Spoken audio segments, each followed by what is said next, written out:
इस देवता ने किया था दूसरी स्त्री से बलात्कार। ब्रह्मवैवर्त और पद्म पुराण की माने तो एक बार देवराज इंद्र जंगल में बनी एक ऋषि की कुटिया के पास जा पहुंचे। उन्होंने उस कुटिया में एक बहुत ही सुंदर स्त्री को देखा जिस पर वो मोहित हो गए। बता दें कि ये कुटिया महान तपस्वी गौतम ऋषि की थी। जिस स्त्री को देखकर इंद्र मंत्र मुग्ध हुए वो महर्षि गौतम की पत्नी अहिल्या थी।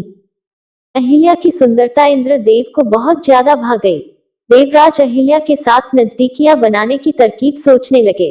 उन्होंने अहिल्या के पति गौतम ऋषि की दिनचर्या पर नजर रखना शुरू कर दिया। गौतम ऋषि रोज सूर्य उदय से पहले जग जाते और अपने नित्य कर्म समाप्त करने के नदी किनारे जाते थे। वो वहां 2 से 3 घंटे का समय व्यतीत कर फिर से कुटिया में आते।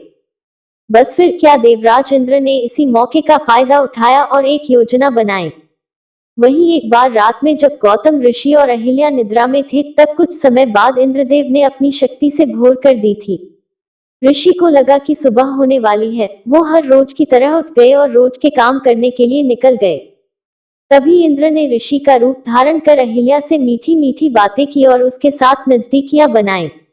वहीं दूसरी तरफ जब ऋषि नदी किनारे पहुंचे तो वहां के जनजीवन को देखकर उन्हें महसूस हो गया कि किसी ने धोखे से सुबह की है। वह तुरंत अपनी कुटिया में पहुंचे जहां उनके भेष में इंद्र उनकी पत्नी के साथ सो रहे थे। यह देखकर गौतम ऋषि क्रोध से लाल हो गए। तभी उन्होंने अहिल्या को पत्थर बनने का श्राप दे दिया। वहीं काम वासना की लालसा में घिरे इंद्रदेव को भी श्राप दिया कि उसके शरीर पर 1000 योनियां उगाएंगी। वह चाहते हुए भी किसी स्त्री के साथ नजदीकियां नहीं बना पाएंगे। श्राप का असर धीरे धीरे होने लगा। देखते ही देखते स्वर्ग लोक के देव के पूरे शरीर पर योनियां उभर आईं। बाद में जब उन्हें अपनी गलती का एहसास हुआ और उन्होंने गौतम ऋषि से क्षमा याचना की, ऋषि ने उन्हें माफ कर दिया लेकिन कहा कि एक बार श्राप दे दिया इसलिए वापस नहीं लिया जा सकता। इसके साथ ही उन्होंने कहा कि आपके शरीर पर उभरी ये योनियां आंखों में बदल जाएंगी। इस वजह से इंद्र के पूरे शरीर पर आंखें ही आंखें हो गईं। वहीं दूसरी ओर अहिल्या ने भी गौतम ऋषि से कहा कि उन्हें बिल्कुल भी यह महसूस नहीं हुआ कि उनके भेष में कोई और व्यक्ति उनके साथ सोया है। इसमें उनकी कोई गलती नहीं थी। उनके मन में छल की कोई भावना नहीं थी। जिसके बाद ही गौतम ऋषि ने पत्नी अहिल्या को वरदान दिया कि कालांतर में श्री हरि का अवतार तुम्हारे पास आएगा और उनके छूने से तुम फिर से पहले जैसी बन जाओगी।